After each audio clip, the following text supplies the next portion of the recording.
Hey everyone. So today we're diving into something I think a lot of us dream about, turning those little bits of spare change, the ones that end up at the bottom of your bag, into some serious savings. Yeah, exactly. And the idea that we're going to unpack today is can we actually turn spare change into, well, $100,000? $100,000. I know, right? When I first heard about this, I have to admit I was a bit like, okay, how is that even possible? But then I started reading this article, turn spare change into $100,000. Here's how.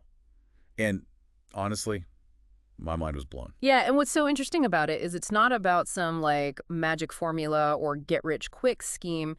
It's actually about simple but very smart financial habits. And one of the things that really jumped out at me, especially in today's world, was this idea of using these micro-investing apps. Have you heard of these? Things like Acorns and Digit. Yeah, for sure. And I think a lot of people are drawn to them, right? Because they really tap into this idea that you can kind of invest without even really thinking about it too much. Exactly. It just kind of happens. Yeah, they take those small amounts of change, like you buy a coffee for, say, $3.65, and they round it up to the nearest dollar. So 35 cents just gets, like, zapped away into your investment. Exactly. And it happens automatically, so you don't even have to think about it. You're basically investing without even realizing it, which I think is really cool.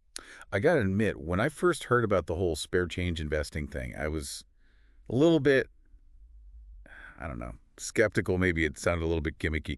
But then I started actually looking into these apps and how they work, and I realized there's actually some really smart strategy behind it. And one of the things I like, and this is specifically with Acorns, is they don't just take your money and throw it into, like, a black hole. You actually get to choose different portfolios based on, like, your own risk tolerance. Right. Exactly. So if you're somebody who is maybe a little bit more cautious, you're not ready to put it all on the line, you can go with a more conservative portfolio that might have more bonds, things that are a little bit more stable. Lower risk, yeah. Exactly. But if you're feeling a little bit more adventurous, a little more. Bring on the risk. Exactly. You can go with a more aggressive portfolio that might have more stocks, things that have the potential for higher growth. So you have options based on your own personal, risk appetite. I think that's super important because it gives people the control, right? It's not just like blindly throwing money at something. You can actually say, okay, this is how much risk I'm comfortable with, and invest accordingly. And I thought this was brilliant. So we've got the automatic roundups, we've got the personalized portfolios, but hold on to your hats, folks, because it gets even better. Acorns lets you set up recurring contributions too. Yes, exactly. So on top of those micro investments, you can literally say, okay, every week, take, I don't know, $5, $10, $20, whatever you're comfortable with, and add that to my portfolio. So you're basically supercharging your savings plan without having to really do much at all. And this is where the magic really starts to happen because this is where that compounding interest really kicks in. Compound interest. Now, that's a term I think we hear thrown around a lot, but honestly, I think a lot of people, myself included sometimes, don't always fully grasp the power of it. Can you break it down for us? Absolutely. So compounding interest, it's been called the eighth wonder of the world for a reason.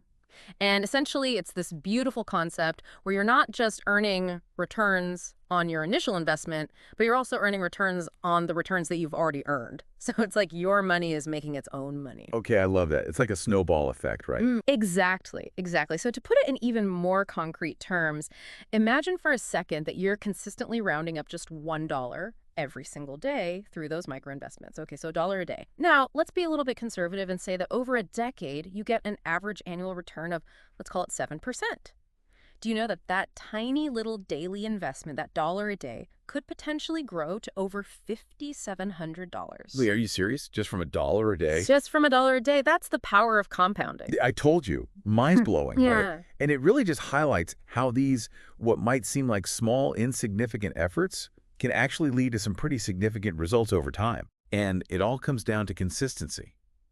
It's not about trying to find some sort of like magic formula or trying to time the market perfectly. It's really about embracing this idea of patience and just staying consistent with those small efforts over time. You got it.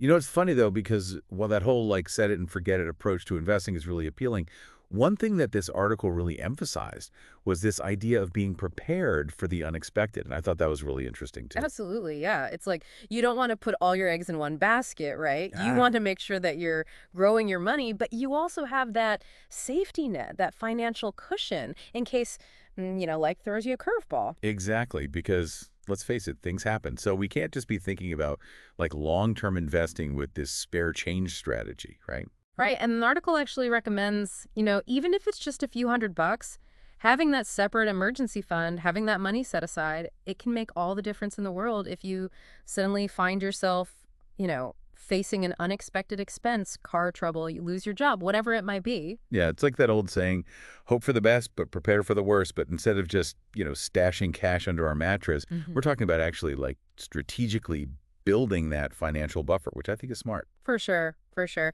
And while we're on the topic of smart financial moves, we got to talk about debt, right? Specifically that high interest debt, those credit cards, because those interest rates can really sneak up on you. Oh, tell me about it. It's like they've got a life of their own. So how does tackling debt fit into this whole spare change philosophy? Yeah. Well, think about it this way.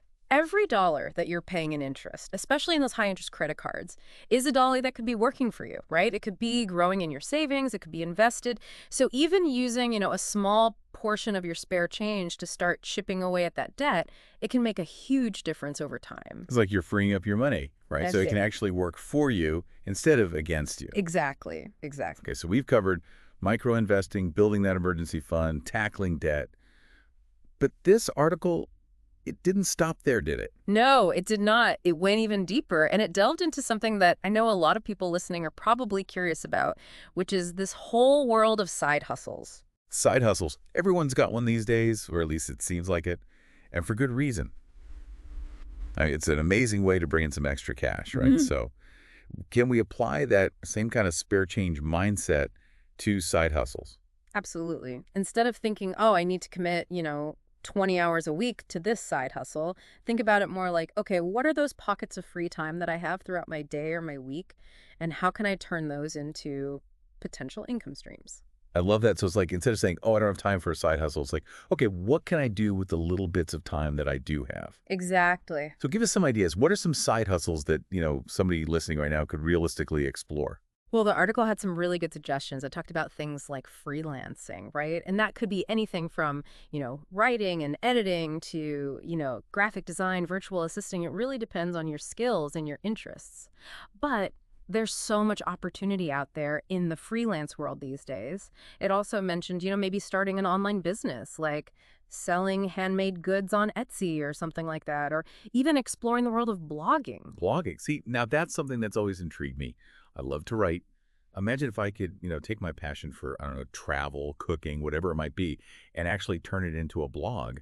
And who knows, maybe even generate some income from it. That'd be amazing. Right, exactly. And what's so great about those kinds of side hustles is that they really can be tailored to your interests and your passions. It's not just about, grinding away at some job you hate. It's about finding something that you enjoy, that you're good at, and that can potentially bring in some extra income. And then that income, that's just fueling your savings and your investments even more, right? It's like a positive feedback loop. Exactly, exactly. So we've got the micro investing, the emergency fund, debt reduction, side hustles. But I feel like to really tie this whole thing together, it's important to have, a destination in mind, right? We got to talk about setting goals. Yes, 100%. That was a huge emphasis in the article as well, setting those clear financial goals. Okay, so goal setting. I'm on board with it, but sometimes I think it can feel a little overwhelming. Like, where do I even begin? Did the article give any guidance on that? It did, it did. And it really emphasized this idea of breaking down those larger goals, like saving for retirement or a down payment on a house, into smaller, more manageable milestones. Okay, so instead of saying, I want to save $100,000, it's more like, okay, I'm going to save $100 a week, or I'm going to save $5,000 this year. Exactly. Okay, that makes it feel a lot more doable. It makes it feel a lot less intimidating, too. For sure. And speaking of helpful tools, I think earlier we briefly touched upon this idea of some apps that could actually help us with this whole goal-setting process. Right. And the article specifically called out, I think it was Digit, as an example of an app that lets you actually set savings goals within the app. And then it will automate those transfers to help you reach those goals, which I think is really cool. It's like having a little personal finance assistant right in your pocket. Exactly. Love it, love it. So we've got micro investing, emergency funds, debt reduction, side hustles, goal setting. Anything else we're missing here? I feel like there was one more thing in this article that I wanted to touch on, and I think it was cashback and savings apps, right? Yes, yes. Okay, so tell me everything. Think about it this way. Things like Rakuten, right?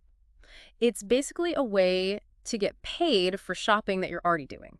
So you're earning cash back on purchases that you make through their platform. Okay, so let's say I don't know, buying a new pair of shoes online. If I go through that cashback app, Rakuten, I might get like 5% back on that purchase, right? Yeah, exactly. Essentially free money. Exactly. And what's important, what the article stresses, is don't just let that cash back sit there, right? Transfer it. Get it into your savings. Get it into your investment account so that it can start working for you. Wow. I feel like we've covered so much ground in this deep dive. You really have. It's amazing to me how much potential there is in, something as simple as spare change. Right. Like, who knew? It's really about shifting your perspective I love that. and recognizing that, it's not about these big, huge, sweeping changes. It's really those small, consistent actions. The little things that Skip can them. create this ripple effect. Yes. And I think that's what's so cool about this article is that, it really zones in on using literal store change, right? Like the coins in your pocket to build wealth. Right. But I feel like this whole concept can be applied to so many other areas of our lives. Absolutely. Right. 100%. It's like, what if we viewed, I don't know, like those little pockets of time that we all have throughout the day. Yeah. The ones where we're like scrolling on our phones or just like kind of zoning out. Yeah. What if we viewed those as spare time? Right.